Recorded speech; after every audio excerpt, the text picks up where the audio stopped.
Pendant ce temps, sur le terrain, Louis, l'insatisfaction à l'égard du gouvernement libéral a gagné le milieu communautaire. Des groupes en grève manifestent aux côtés de parents et d'élèves. Tout à fait. Des quelques 4000 groupes communautaires présents au Québec, Geneviève, il y en a 1300 qui sont en grève aujourd'hui et également demain.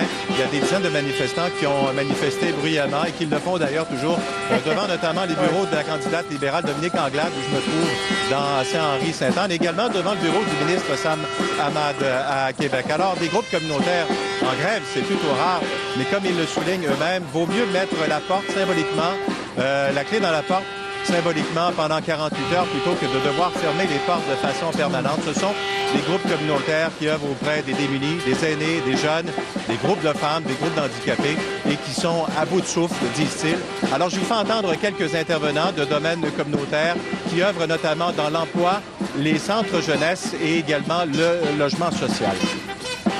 C'est des services de première ligne. Les groupes sont de plus en plus épuisés. On manque de financement, on manque de ressources, puis on fait un travail essentiel pour la communauté.